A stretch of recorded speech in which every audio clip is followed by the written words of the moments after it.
Hello everyone, मैं Dhirendra Bagdi, lecturer computer science at government polytechnic college Jhalawar आपका स्वागत करता हूँ। और वीडियो सीरीज़ की इस क्रम में हम अपना सब्जेक्ट पढ़ रहे हैं CS301 data structure and algorithm, जिसका हम चैप्टर 2 स्टार्ट कर चुके हैं। देखिए, इससे पिछले वाले सेशन में मैंने लिंक लिस्ट के बारे में बताया, उसका लॉजिक बताया कि किस तरीके से मेमोरी में लिंक लिस्ट का जो नोड होता है वो क्रिएट होता है। किस तरीके से स्ट्रक्चर डेटा टाइप का अपन यूजर डिफाइंड डेटा टाइप का यूज करते हुए अपन नोड क्रिएट करते हैं। ये सारा चीज हमने देखा। अब इसको प्रोग्राम इसका लिखते हुए, सी प्रोग्राम लिखते हुए हम इसको समझेंगे एक्चुअल में ये कैसे काम करता है। देखिए, हम इस सेशन में देखेंगे कि सी लैंग्वेज का यूज करते हुए कैसे लिंक लिस्ट क्रिएट किया जाता है और कैसे एक नोड को इंसर्ट किया जाता है। तो आइए स्टार्ट करें। और मैंने सारी हेडर फाइल्स भी इंक्लूड कर लिए। तो जब हमें लिंक लिस्ट बनानी है तो मैंने आपको बताया था कि सबसे पहले आपको नोड बनाना पड़ेगा एक, मतलब कि आपको एक यूजर डिफाइंड डेटा टाइप बनाना पड़ेगा। अब जो आपका यूजर डिफाइंड डेटा टाइप होगा वो आप पहले ये सोच के बना पाएंगे कि आपकी क्या रिक्वायरमेंट है। आपको पहले ये पता होना चाहिए कि आप किस तरह का डेटा स्टोर करने वाले हैं। तो हम लोग ये मान के चल रहे हैं कि हम इंट टाइप का डेटा टाइप स्टोर करके चलेंगे। तो अब हमें अगर इंट टाइप का डेटा टाइप स्टोर करना है तो हमें एक नोड बनाना पड़ेगा। नोड में उसका नाम दूंगा, मतलब कि हमें एक यूजर डिफाइंड डेटा टाइप बनाना पड़ेगा। तो अगर मैं नोड कहता हूं इसका मतलब कि मैं यूजर डिफाइंड डेटा टाइप की बात कर रहा हूं। तो अगर मुझे यूजर डिफाइंड डेटा टाइप बनाना है तो मुझे स्ट्रक्ट कीवर्ड यूज करना पड़ेगा सी लैंग्वेज में, क्योंकि मैं कोड लिख रहा हूं। तो पहले मैं स्ट्रक्ट कीवर्ड के थ्रू एक डेटा टाइप बना लेता हूं और उस डेटा टाइप का मैं कुछ भी नाम रख सकता हूं। तो मैं उस डेटा टाइप का नाम रख देता हूं नोड, क्योंकि मोस्टली अगर आप प्रोग्रामिंग लैंग्वेज में अगर आप कहीं पे भी ट्यूटोरियल पढ़ेंगे तो नोड मोस्ट कॉमन वर्ड है जो कि यूज किया जाता है स्ट्रक्ट के यूजर डिफाइंड डेटा टाइप बनाने में। अब हमें लेकिन ऐसा जरूरी नहीं कि हमें नोड ही लिखना है, आप जो चाहे इसका नाम रख सकते हैं, क्योंकि ये आप खुद बना रहे हैं डेटा टाइप। ओके, अब आपको मैंने बताया था कि नोड बनाने के लिए या फिर यूजर डिफाइंड डेटा टाइप बनाने के लिए आपको कौन सा वेरिएबल बनाना पड़ेगा। आप मान लीजिए कि आपको है ना एक नंबर स्टोर करना है, तो आप एक इंट टाइप का डेटा टाइप इसमें वेरिएबल बना लेंगे और इसके अंदर एक और पॉइंटर बनाना पड़ेगा जो कि इसी टाइप के लोकेशन को पॉइंट करेगा, इसी टाइप के वेरिएबल को पॉइंट करेगा। तो इसी टाइप के वेरिएबल को पॉइंट करने के लिए मैंने आपको बताया था कि पहले तो आप स्ट्रक्ट कीवर्ड तो आपको लिखना ही पड़ेगा। तो स्ट्रक्ट लिख देंगे और ये किस टाइप जो पॉइंटर वेरिएबल होगा, ये जिस टाइप के पॉइंटर को पॉइंट करने वाला है वो आपको कीवर्ड आगे लिखना पड़ता है, उसका डेटा टाइप आपको लिखना पड़ता है। अगर वो इंट टाइप का लिख रहा होगा तो हम लिख देंगे इंट एस्ट्रिक ptr। अगर वो फ्लोट टाइप को पॉइंट कर रहा होगा तो फ्लोट लिख देंगे इधर पे, कैर होगा तो कैर लिख देंगे। लेकिन अब हमें पता है कि हमें किसको पॉइंट कराना है, नोड टाइप के ही मेंबर को पॉइंट कराना है, एक वेरिएबल को पॉइंट कराना है। तो हमने नोड टाइप का इसका पॉइंटर बना लिया। तो इतने स्टेटमेंट से क्या होगा, इतने स्टेटमेंट से ये होगा कि कंपाइलर को ये पता चल जाएगा कि उसको जो यूजर डिफाइंड डेटा टाइप बनाना है वो नोड टाइप का उसका नाम होगा। उसके अंदर दो पैरामीटर्स होंगे, एक होगा इंट और एक होगा पॉइंटर। इंट टाइप का जो वेरिएबल रहेगा वो उसके अंदर पार्ट रहेगा, और एक पॉइंटर के लिए वेरिएबल रहेगा जो कि उसी टाइप के नेक्स्ट पॉइंट वेरिएबल को पॉइंट करेगा। अब बात आती है कि हमें इसका कितने पॉइंटर्स बनाने पड़ेंगे। अब देखिए हमारे रिक्वायरमेंट के अकॉर्डिंग हम काम करेंगे, तो मैं आपको पहले रिक्वायरमेंट समझा देता हूं। हमारी रिक्वायरमेंट ये है कि हमें सिंगल लिंक लिस्ट बनानी है। तो सिंगल लिंक लिस्ट बनाने के लिए सबसे पहले हमें एक मेमोरी ब्लॉक एलोकेट करना पड़ेगा। ओके, तो मेमोरी ब्लॉक एलोकेट करने के लिए सी लैंग्वेज में मेलॉक फंक्शन का यूज होता है। ठीक है, दूसरी बात हमें यह पता लगाना पड़ेगा कि मेलॉक फंक्शन से जो मेमोरी एलोकेट होगी वो रिटर्न करेगा, और वो रिटर्न जब करेगा तो वो किसी न किसी पॉइंटर वेरिएबल में हमें स्टोर करनी पड़ेगी। और पॉइंटर वेरिएबल जो हम बनाएंगे उसका टाइप क्या रहेगा, नोड टाइप रहेगा। तो हमें सबसे पहले एक पॉइंटर वेरिएबल बनाना पड़ेगा जो कि उस ब्लॉक को जो कि एलोकेट होगा उस ब्लॉक को हम स्टोर करके रखेंगे। तो हमें पता है कि पॉइंटर बनाना है तो पहले अब हमें स्ट्रक्ट किस टाइप का बनाना है, नोड टाइप का बनाना है। तो हम स्ट्रक्ट नोड टाइप का एक पॉइंटर बना लेंगे और उसका नाम हम रख देते हैं टेम्प, क्योंकि टेम्पररी मेमोरी एलोकेट होगी उसको स्टोर करने के लिए हम बना रहे हैं। ओके, अभी मैं कोड का आपको बताता हूं कि मेलॉक कीवर्ड से कैसे हम एलोकेट कर सकते हैं मेमोरी। तो देखिए मेलॉक क्या करता है कि मेलॉक एक फंक्शन है जो कि सी लैंग्वेज में है, जिसके के अंदर आपको पैरामीटर पास करना पड़ता है कि आपको कितने बाइट मेमोरी एलोकेट करनी है। तो अब आपको यहां पर पता तो है नहीं कि कितने बाइट मेमोरी एलोकेट करनी है, तो आपको नोड टाइप के पॉइंटर के साइज की मेमोरी एलोकेट करनी पड़ेगी। क्यों? क्योंकि जिस जगह पर आप कोई भी घर बनाना चाहते हैं, मान लीजिए कि आपको कोई एक घर बनाना है, तो आपको पहले बताना पड़ेगा उसका डायमेंशन कि आपको कितने बाय कितने का घर बनाना है। तब आपको गवर्नमेंट एक मेमोरी एलोकेट करके देगी, मेमोरी नहीं मतलब कि आपको प्लॉट एलोकेट करके देगी, और आप उस प्लॉट की जगह पर ही आप घर बना सकते हैं। इसी तरह से अगर आपको कोई वेरिएबल स्टोर करना है तो पहले आपको वेरिएबल स्टोर करने से पहले आपको ऑपरेटिंग सिस्टम को बताना पड़ेगा कि आपको कितनी जगह चाहिए। तो आपको कितनी जगह चाहिए, तो आपको नोड टाइप का पॉइंटर रखना है। तो नोड में क्या होगा, नोड में दो चीजें होगी, एक तो नम होगा, नंबर इंटीजर वेरिएबल, और एक पॉइंटर वेरिएबल। तो इसका जो साइज होगा उतना हमको मेमोरी ब्लॉक एलोकेट कराना है। अच्छा, एक तरीका हो सकता है जो नोड टाइप का होगा कि आपको टाइप डेफ अगर पता हो, तो टाइप डेफ क्या करता है कि आपका इसका नेमिंग क्रिएट कर सकते हैं, आप इसका दूसरा नामकरण कर सकते हैं, तो जो कि इजी रहेगा। अब हमें बार बार स्ट्रक्ट नोड लिखना पड़ेगा। इससे अच्छा है कि हम टाइप डेफ यूज कर लेते हैं। अगर आप सी लैंग्वेज से फेमिलियर होंगे तो आपको समझ में आ जाएगा, और नहीं भी होंगे तो मैं आपको इसका मीनिंग बता देता हूं।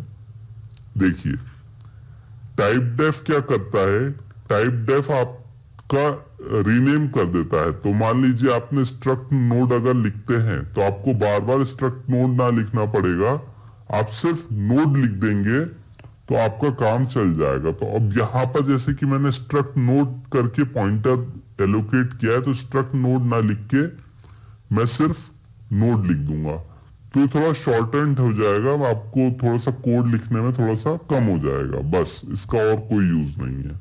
तो बार बार मुझे स्ट्रक्ट नोड लिखना नहीं पड़ेगा, सिर्फ मैं नोड लिख के काम चला लूंगा। तो मैं आपको बता रहा था कि मुझे मेमोरी एलोकेट करनी है तो मुझे कितने साइज की मेमोरी एलोकेट करनी है, तो एक फंक्शन होता है साइज ऑफ। साइज ऑफ क्या करता है कि जो भी आप इसके अंदर पैरामीटर पास करेंगे उतना बाइट रिटर्न कर देता है, उतना साइज रिटर्न कर देता है। जैसे कि मान लीजिए कि अगर आप इसके अंदर इंट पास करेंगे तो इंट कितने बाइट कंज्यूम करने वाला है, 4 बाइट कंज्यूम करने वाला, तो ये 4 रिटर्न कर देगा। अगर आप 8 बाइट कंज्यूम करने वाला कोई पैरामीटर डालेंगे तो 8 रिटर्न कर देगा। तो हमें नोड टाइप की मेमोरी को एलोकेट करना है, तो नोड जितना एरिया कंज्यूम करने वाला है मेमोरी में उसका साइज वो रिटर्न कर देगा, और जैसे ही उसका साइज रिटर्न कर देगा तो मैलॉक क्या करेगा, उतना साइज ऑपरेटिंग सिस्टम में एलोकेट कर देगा। अब जब मैलॉक रिटर्न क्या करता है, मैलॉक रिटर्न करता है पॉइंटर। वो पॉइंटर रिटर्न करेगा उस लोकेशन का जहां पर मेमोरी एलोकेट कर दी है ऑपरेटिंग सिस्टम ने, और ये ऑपरेटिंग सिस्टम जो मेमोरी एलोकेट करेगा उसको हमें किसी पॉइंटर वेरिएबल में स्टोर करके रखना पड़ेगा। तो हमने पॉइंटर वेरिएबल हमने टेम्प बना के रखा है, तो टेम्प में हम उसका एड्रेस स्टोर कर लेंगे। लेकिन एक प्रॉब्लम है, प्रॉब्लम यह है कि जब भी मैलॉक रिटर्न करता है तो आप देखिए इसमें क्या लिखा है, वॉइड एस्ट्रिक। देखिए इसमें जो हाईलाइटेड हुआ है बॉक्स उसमें आप देखिए कि इसमें क्या लिखा है कि वॉइड एस्ट्रिक। वॉइड एस्ट्रिक का मतलब यह है कि ये जो पॉइंटर रिटर्न करता है वो वॉइड टाइप का होता है। इट मींस उसको नहीं पता होता कि ये किस टाइप के पैरामीटर को, किस टाइप के मेमोरी ब्लॉक को पॉइंट करने वाला है। तो इसके लिए हमें क्या करना पड़ता है, इसका टाइपकास्ट करना पड़ता है। टाइपकास्ट करना पड़ता है मतलब कि उसको बताना पड़ता है कि कौन से टाइप के मेमोरी ब्लॉक को पॉइंट करने वाला है। तो आपको पता है नोड टाइप के मेमोरी ब्लॉक को पॉइंट करने वाला है और वो पॉइंटर है। तो इस तरह से जब आप लिख देते हैं नोड एस्ट्रिक तो उसको समझ में आ जाता है कि टाइपकास्ट करना है किसमें, नोड टाइप के इसमें। तो बहुत ही सिंपल है। अगर आपको इसमें कुछ डाउट रहा हो तो आप मुझसे कमेंट सेक्शन में पूछ सकते हैं, बाकी इसमें कोई प्रॉब्लम नहीं है। सिंपली एक सी लैंग्वेज का सिंटैक्स है। अगर आपको सी लैंग्वेज अगर आती है तो आप क्लियरली इसको समझ रहे होंगे। तो इस तरह से मेमोरी एलोकेट होती है सी लैंग्वेज में। अगर आप C++ की बात करते हैं तो आप स्ट्रक्ट की जगह क्लास यूज कर सकते हैं, और मैलॉक की जगह आप न्यू कीवर्ड के थ्रू उसका कंस्ट्रक्टर कॉल करके उतने की ऑपरेटिंग सिस्टम से मेमोरी एलोकेट करवा सकते हैं। तो ये क्लास को भी यूज कर सकते हैं यहां पर हम, या फिर हम स्ट्रक्ट का भी यूज कर सकते हैं। तो इस तरह से टेम्पररी मेमोरी ब्लॉक एलोकेट हो जाएगा। फिर आपका क्या करना पड़ेगा, नेक्स्ट स्टेप आपकी रहेगी कि इस टेम्पररी मेमोरी ब्लॉक में 2 पार्टीशन होंगे। तो देखिए जैसे ही ये लाइन चल जाएगी तो क्या होगा कि एक मेमोरी ब्लॉक क्रिएट हो जाएगा जिसके के अंदर 2 पार्टीशन हो जाएंगे।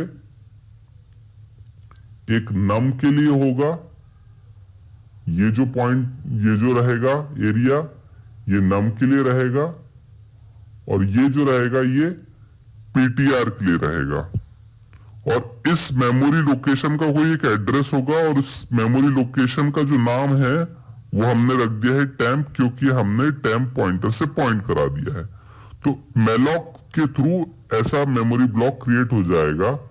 अब आपका क्या काम होगा कि आप यूजर से इनपुट ले और उसको इस नम वेरिएबल में स्टोर करा दें।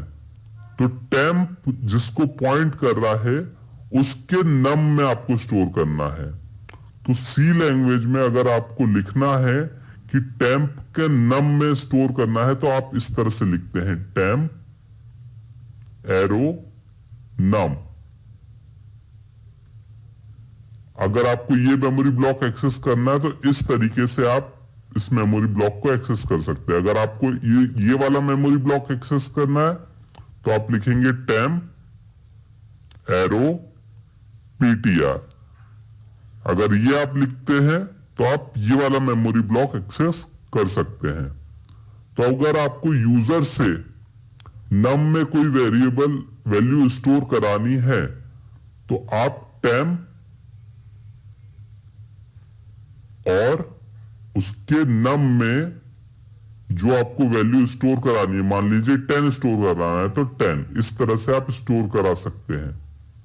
लेकिन आपको यूजर से इनपुट लेना है तो सी लैंग्वेज में यूजर से इनपुट लेने का तरीका स्कैनएफ होता है, स्कैनएफ प्रिंटएफ। तो अब क्या करेंगे कि मान लीजिए कि आपने जो मेमोरी ब्लॉक एलोकेट कर दिया है तो इसको आप पहले प्रिंट स्टेटमेंट लिख दीजिए प्रिंटएफ, ताकि पता चल जाए कि उसको क्या करना है यूजर को। तो यूजर से आप बोल दीजिए एंटर अ डेटा। तो जब वो डेटा एंटर करेगा, इसको हम \n भी लिख देते हैं ताकि वो नेक्स्ट लाइन से अपीयर हो, नहीं तो एक ही लाइन में सब कुछ आ जाएगा। तो \n से एक लाइन का ब्रेक हो जाएगा और उसके बाद हम स्कैनएफ से यूजर से इनपुट ले लेंगे और यूजर इनपुट जो देगा वो आपका इंटीजर टाइप का होगा। तो आपको पता है कि अगर इंटीजर टाइप का, अगर आपको डेसिमल टाइप का आपको जो भी लेना है अगर पैरामीटर, तो उसके लिए %d लिखते हैं। और आपको कहां स्टोर कराना है, आपको temp जिस लोकेशन temp के num पार्ट में, तो उसके लिखना पड़ता है address of temp। Address of temp मतलब जिस temp में जो temp के अंदर जिस लोकेशन को पॉइंट कर रहा है उसका एड्रेस पार्ट जो है, और उसके एड्रेस के num पार्ट में आप वो डेटा स्टोर कर देंगे। क्लियर है? तो इस तरह से ये जो आपने मेमोरी ब्लॉक बनाया था temp, उसके num पार्ट में जो भी स्कैनएफ से आप इनपुट लेंगे यूजर से, वो यहां पर स्टोर हो जाएगा। और इसके ptr, क्योंकि अब ये पहला ब्लॉक क्रिएट हुआ है तो इसके ptr में आप नल रख देंगे। ठीक है? अच्छा, लेकिन हम क्या चाह रहे हैं, हम एक ऐसा मेनू ड्रिवन प्रोग्राम बनाना चाह रहे हैं जिसमें कि आप यूजर से बार बार पूछेंगे कि आपकी क्या चॉइस है। आप फिर से इनपुट डालना चाह रहे हैं क्या, आप फिर से इनपुट डालना चाह रहे हैं क्या, तो हम इस तरह से प्रोग्राम बनाएंगे कि यूजर से बोलेंगे कि अगर आपको और इनपुट डालना है तो आप 1 प्रेस कीजिए, और अगर आपको स्टॉप करना है इस प्रोग्राम को तो आप 0 प्रेस करिए। ओके, इस तरफ से बनाना है। तो हम एक चॉइस यूजर से मांगेंगे और एक इंट टाइप का एक काउंट वेरिएबल ले लेते हैं जिसमें कि हम स्टोर करके चलेंगे कि कितने अभी तक मेमोरी ब्लॉक क्रिएट हो चुके हैं। तो काउंट अभी हम 0 रख देते हैं क्योंकि अभी हमने एक भी मेमोरी ब्लॉक क्रिएट नहीं किया है, तो काउंट 0 रहेगा स्टार्टिंग में। और एक चॉइस टाइप का एक वेरिएबल ले लेंगे जिसमें कि आप इनिशियली 1 रख देते हैं। इससे क्या होगा कि यूजर से हम पूछेंगे कि क्या आपको और इनपुट लेना है। अगर वो इनपुट अगर हाँ बोलेगा तो चॉइस अगर 1 रहेगी तो हम और इनपुट देंगे उससे, मतलब कि एक और नया ब्लॉक क्रिएट करेंगे और ये वाला जो कोड है इसको बार बार एग्जीक्यूट करेंगे जब तक वो यूजर 1 प्रेस करता रहेगा। और जैसे ही यूजर 1 प्रेस करना बंद कर देगा, 0 प्रेस कर देगा, तो फिर हम इसको एग्जिट कर जाएंगे और ये वाला मेमोरी ब्लॉक क्रिएट नहीं करेंगे। और जितनी हमारी लिंक लिस्ट में जितने एलिमेंट्स हैं उनको हम प्रिंट करवा देंगे। ये हम कराना चाहते हैं। तो इसके लिए क्या करना पड़ेगा कि हमें एक व्हाइल लूप लगाना पड़ेगा। और व्हाइल लूप तब तक चलेगा जब तक का हमारा जो चॉइस है वो 1 जब तक रहेगा। जब तक उसमें चॉइस में 1 रहेगा तब तक हम ये कोड चलाना चाहते हैं। तो इसको हम while लूप के अंदर डाल देते हैं।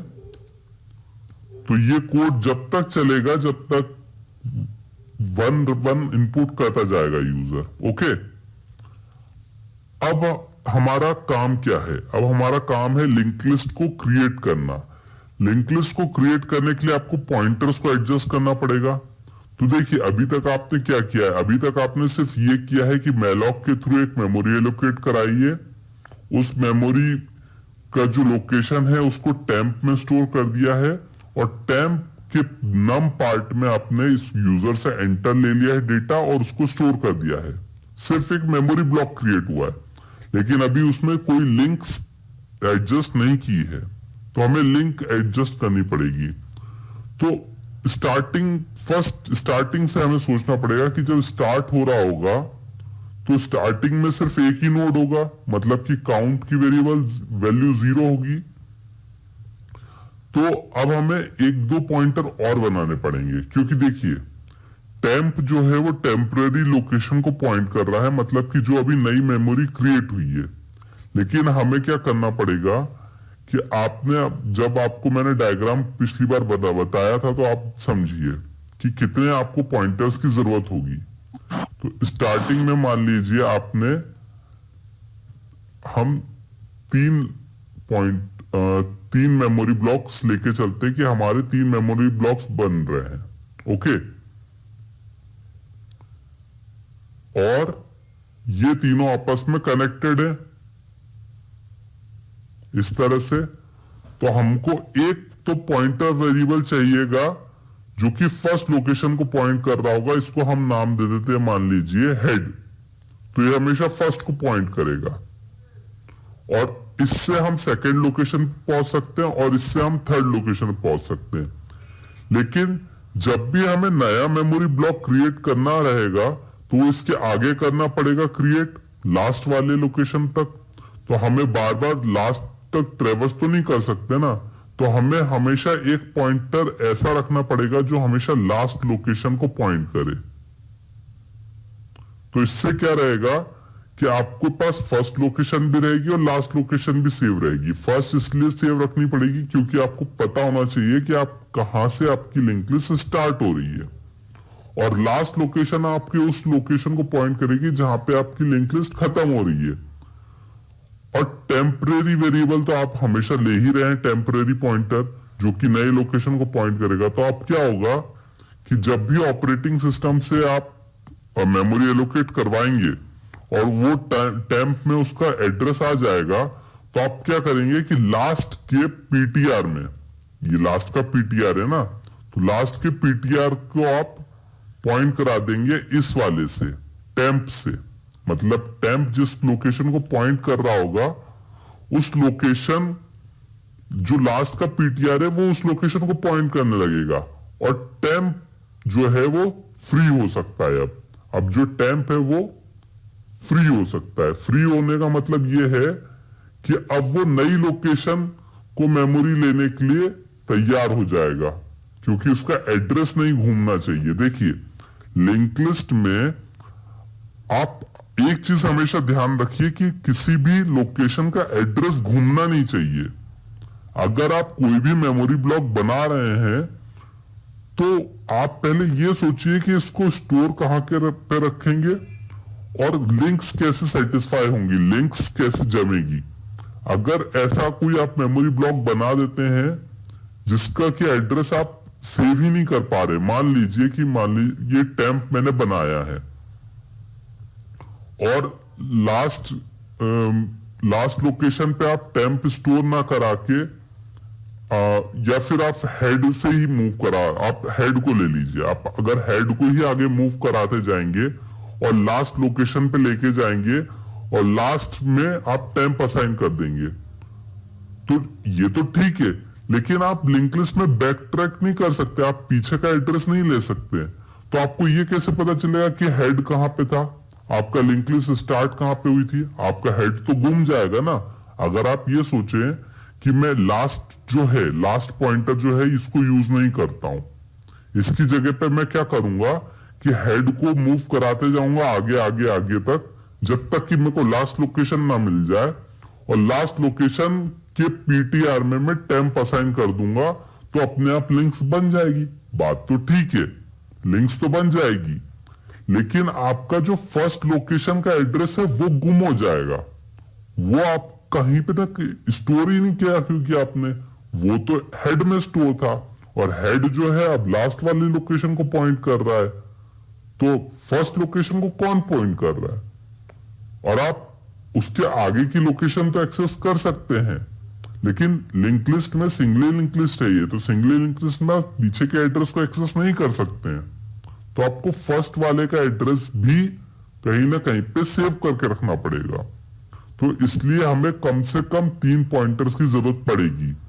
एक हेड जो कि फर्स्ट लोकेशन को पॉइंट करेगा, एक लास्ट जो कि लास्ट लोकेशन को पॉइंट करेगा, और एक टेम्प जो कि नया वेरिएबल जो हम क्रिएट करेंगे उस लोकेशन को पॉइंट करेगा। तो हमें 3 पॉइंटर्स की जरूरत पड़ने वाली है, वो भी नोड टाइप के। तो अभी तक हमने सिर्फ एक ही पॉइंटर बनाया था, तो अब हमें 2 पॉइंटर्स की और जरूरत है। एक वो जो लास्ट लोकेशन को पॉइंट करेगा, और एक जो हमारे फर्स्ट लोकेशन को पॉइंट करेगा, जिसका कि हम नाम रख देते हैं हेड। तो इस तरह से हमारे 3 पॉइंटर्स की अब हमें जरूरत पड़ने वाली है। ठीक है, अब जैसे ही आपने टेम्प में स्टोर करा दिया, तो अब आपका पहला काम क्या होगा? पहला काम आपका ये होगा कि आपका लास्ट लोकेशन जो है वो टेम्प को पॉइंट करने लगे। लेकिन आपको फर्स्ट सबसे पहले प्रायोरिटी चेक करनी पड़ेगी कि ये स्टार्ट लोकेशन है या आखिरी लोकेशन है। मतलब कि आपकी लिंक लिस्ट अभी स्टार्ट हुई है बनना, या फिर आप एंड पे जा रहे हैं। तो अभी आप स्टार्ट कर रहे हैं, तो आपके केस में क्या होगा? 2 केसेस बनेंगे। एक कि आपकी लिंक लिस्ट अभी खाली है, और दूसरी आपकी लिंक लिस्ट या तो भरी है। अगर लिंक लिस्ट खाली होगी तो लास्ट जो है वो आपका 0 को पॉइंट कर रहा होगा। देखिए मैं एक बताता हूं आपको, अभी समझ में आ जाएगा, क्लियर हो जाएगा। तो लास्ट में हम स्टार्टिंग में हम इनिशियलाइज कर देते हैं 0। देखिए लास्ट में हम 0 इनिशियलाइज करने का मतलब ये है कि अभी आपकी लिंक लिस्ट खाली है, अभी इसमें कुछ भी नहीं है, तो काउंट भी आपका 0 है। चाहे तो आप काउंट को भी यूज कर सकते हैं, काउंट वेरिएबल को भी। तो काउंट अभी आपका 0 है, और लास्ट भी आपका 0 है। इसका मतलब कि आपकी लिंक लिस्ट खाली है, इसमें एक भी एलिमेंट प्रेजेंट नहीं है। तो जब स्टार्टिंग में जब आप मेमोरी एलोकेट करवाई है, तो उस समय जो रहेगा वो लास्ट जो है वो 0 रहेगा।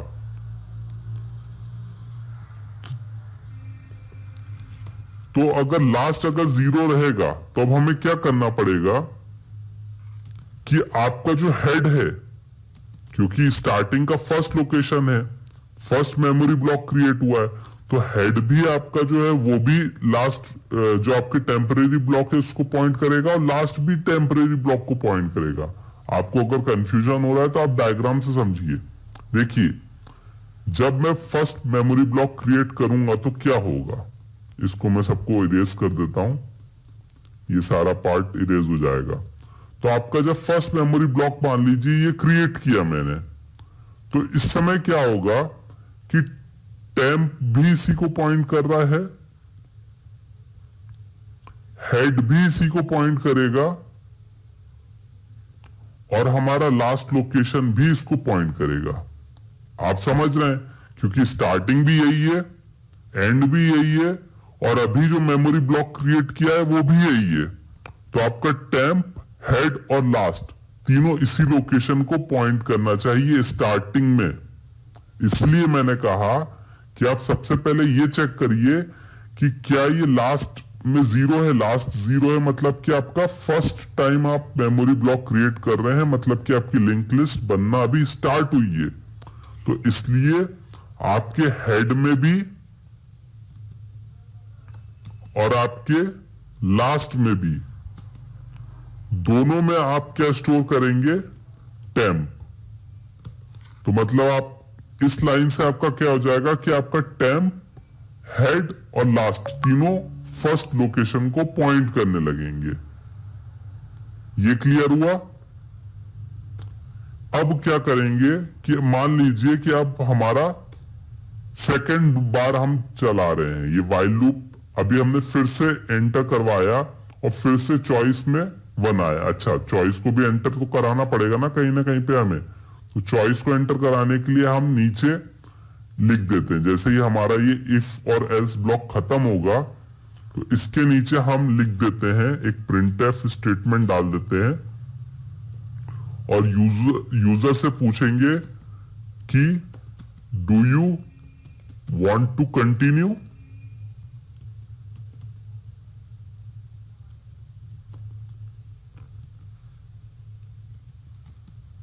इफ यस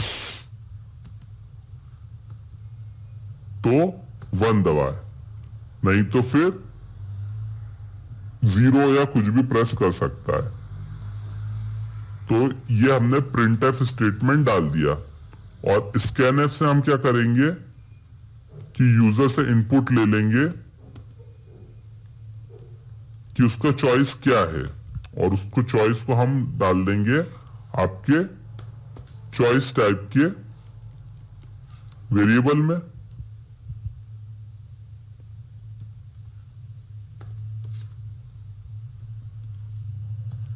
तो आप इसके एड्रेस में, क्योंकि स्कैनफ में हमेशा एड्रेस लिखना पड़ता है, तो उसके चॉइस में आप इनपुट करा लेंगे।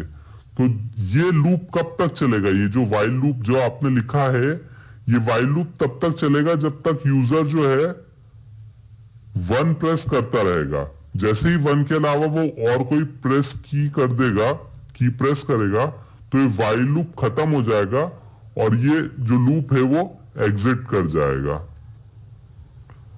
तो अब आपने इतना तो कर दिया है कि आपका फर्स्ट जब पॉइंटर क्रिएट, जब आपका फर्स्ट लोकेशन क्रिएट होगा वो वाला काम तो हो गया।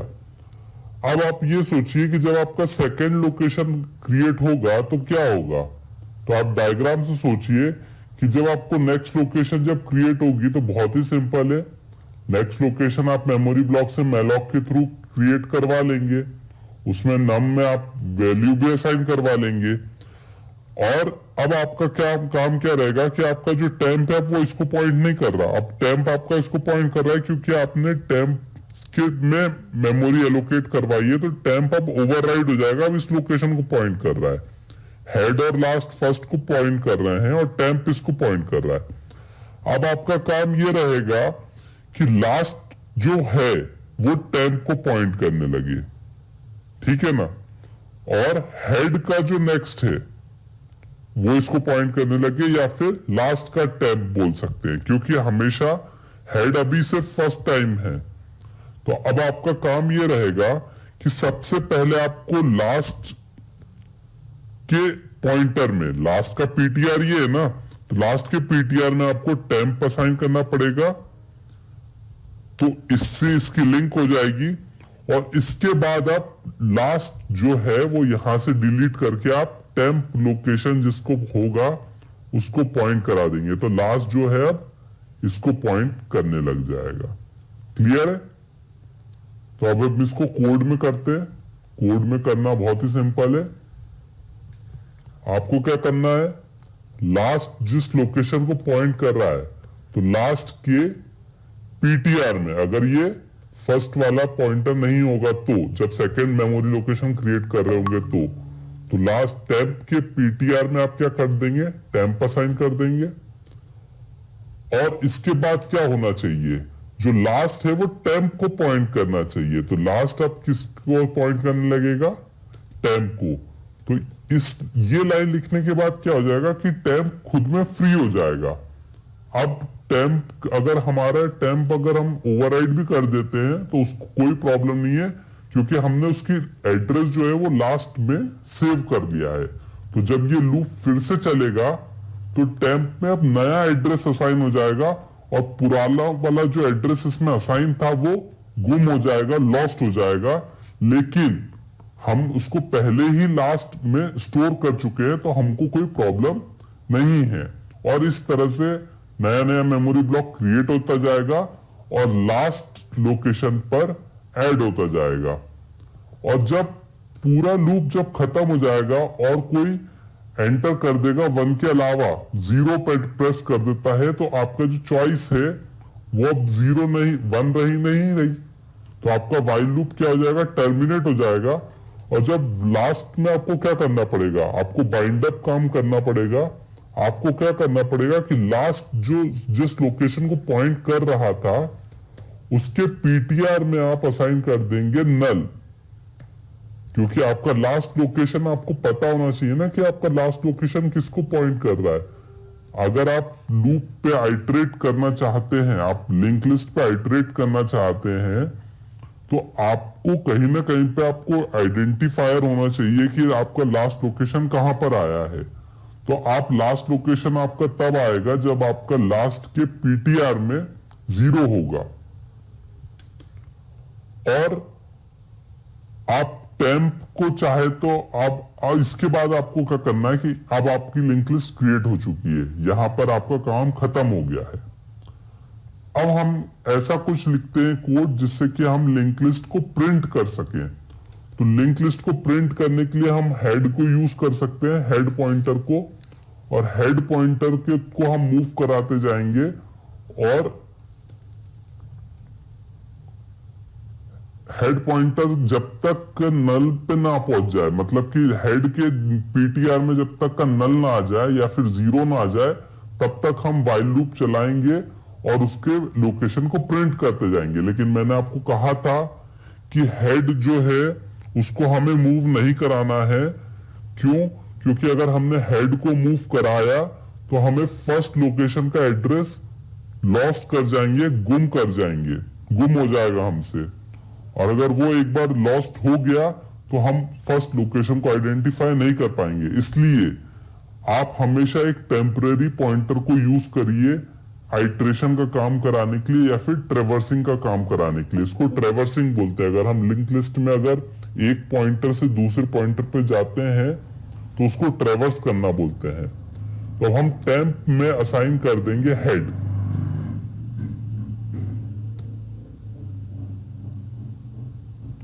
तो हम क्या करेंगे, टेम्प में असाइन कर देंगे हेड। इससे क्या हो जाएगा कि आपका टेम्पररी पॉइंटर और हेड पॉइंटर दोनों ही स्टार्ट लोकेशन को पॉइंट कर रहा है। और बस इसके बाद आप प्रिंट करवा दीजिए अपनी लिंक लिस्ट को। लिंक लिस्ट को प्रिंट करने के लिए बहुत ही सिंपल तरीका है, आप एक व्हाइल लूप चला दीजिए। और ये व्हाइल लूप कब तक चलेगा, जब तक कि आपका टेम्प जो है वो खाली ना हो जाए, जब टेम्प आपका जब तक नल ना हो जाए। जैसे ही आपका टेम्प नल हो जाएगा, इसका मतलब कि आपकी जो लिंक लिस्ट है वो एंड पे आ चुकी है, खत्म हो चुकी है। और आप प्रिंट कराते जाएंगे। प्रिंट कराने के लिए प्रिंटएफ आपको पता ही है स्टेटमेंट होता है। और प्रिंटएफ में आप थोड़ा सा अच्छे से क्लियरली दिखे इसलिए हम थोड़ा सा इसमें लिंक्स बना देते हैं। थोड़ा सा डिजाइन अच्छा लगेगा तो आपको क्लियरली समझ में भी अच्छे से आएगा। और हमको क्या प्रिंट कराना है, टेम्प जिस लोकेशन को पॉइंट कर रहा है उसकी वैल्यू प्रिंट करानी है, मतलब कि नम लोकेशन को प्रिंट कराना है। और एक काउंट को हम प्लस प्लस कर देते हैं जिससे कि हमें यह भी पता चल जाएगा कि आपके इस पॉइंटर जो आपकी जो लिंक लिस्ट बनाई है उसमें आपके कितने पॉइंटर्स बने हैं, मतलब कि कितनी लिंक्स आपने बनाई है या कितना डेटा आपने स्टोर करा है। अच्छा, जब आपने टेम्प की लोकेशन को पॉइंट करा दिया तो अब टेम्प को नेक्स्ट लोकेशन पे मूव करना पड़ेगा। और टेम्प को नेक्स्ट लोकेशन पे मूव करने के लिए क्या करना पड़ेगा, टेम्प के पीटीआर में टेम्प असाइन करना पड़ेगा। अगर आपको कंफ्यूजन है तो डायग्राम से समझिए, डायग्राम से हर चीज बहुत ही अच्छे से समझ में आती है। तो मैं इसको डायग्राम को थोड़ा सा क्लीन कर देता हूं। तो देखिए, अभी स्टार्टिंग में आपकी आपका ये कुछ इस तरह से था, जो लिंक लिस्ट थी वो कुछ इस तरह से थी कि आपके मान लीजिए कि 3 एरे थे, ओ सॉरी 3 लिंक लिस्ट के ब्लॉक्स थे और इस तरह से कुछ जमे हुए थे और आपका जो लास्ट है वो इसको पॉइंट कर रहा था। तो आपने क्या किया कि हेड का एड्रेस ना गुम हो जाए, तो आपने हेड टेम्प में आपने हेड असाइन कर दिया, तो आप टेम्प का नम पार्ट प्रिंट कर देंगे यहां पे। और फिर आपको नेक्स्ट लोकेशन पर जाना है तो आप क्या करेंगे कि टेम्प के पीटीआर में जो है वो एड्रेस आप इसमें असाइन कर देंगे। तो टेम्प के पीटीआर में इसका मान लीजिए लोकेशन 100 है, इसका मान लीजिए 200 है, तो यहां पर अभी 100 रखा हुआ है। अब क्या होगा कि आप टेम्प के पीटीआर में 100 डाल देंगे, तो उससे क्या हो जाएगा कि टेम्प जो है अब इस लोकेशन को पॉइंट ना करके इस लोकेशन को पॉइंट करने लगेगा। और इसका फिर आप नम पार्ट प्रिंट करा दीजिए, और इसका जब नम पार्ट आप प्रिंट कर देंगे तो फिर से टेम्प के पीटीआर में टेम्प डाल दीजिए। अच्छा, टेम्प के पीटीआर में टेम्प डाल दीजिए, इसका मतलब क्या है? इसका मतलब ये है टेम्प के पीटीआर को हमें टेम्प में असाइन करना है, बस ये लाइन है। इससे क्या हो जाएगा कि आपका जो टेम्प पॉइंटर जो है आगे की तरफ मूव कर जाएगा। आपका टेम्प के पीटीआर में जो होगा, आपके टेम्प के पीटीआर में क्या है 200 है, तो आपका जो टेम्प का पीटीआर जो 200 है वो अब टेम्प हो जाए। तो अब टेम्प इस लोकेशन को ना पॉइंट करके 200 जो एड्रेस है उसको पॉइंट करने लगेगा। तो अब वो इसको ना पॉइंट करके अब इस लोकेशन को पॉइंट करने लगेगा। इस तरह से टेम्प जो है धीरे धीरे आगे बढ़ता जाएगा। तो ये लाइन जो है ये हमें मूव करने के हेल्प करेगी आगे आगे लिंक लिस्ट में। तो हमें क्या करना पड़ेगा कि टेम्प में असाइन करना पड़ेगा टेम्प का पीटीआर। बस इस तरह से आप आगे आगे मूव करते जाएंगे। और आप लास्ट में क्या करना चाह रहे हैं? लास्ट में आप चाह रहे हैं कि एक नेक्स्ट लाइन,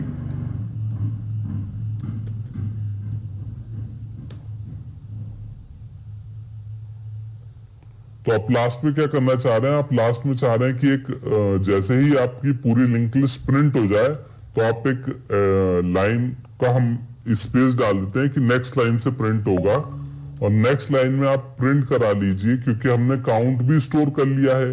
हमने यहाँ पर काउंट भी कर दिया है कि कितने नोड्स इसमें आ चुके हैं। तो हम यहाँ पर प्रिंट करवा देते हैं नंबर ऑफ नोड्स कितने हैं।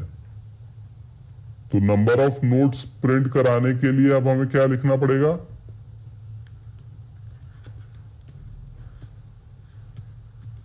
नंबर ऑफ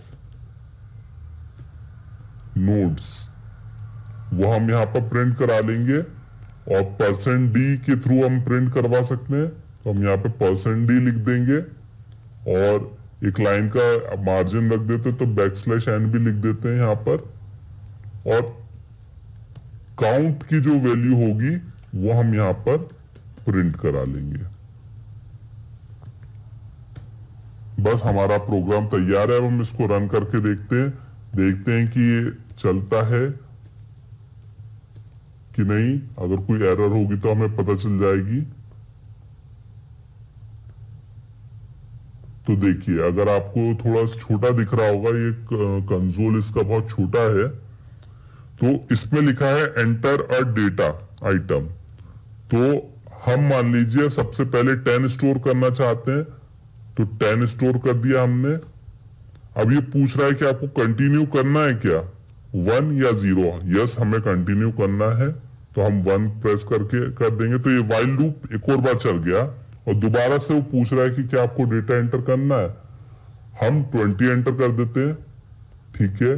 फिर से वो पूछना चाह रहा है और एंटर करना चाहते हैं क्या, ठीक है, हम ये 1 कर देते हैं फिर से।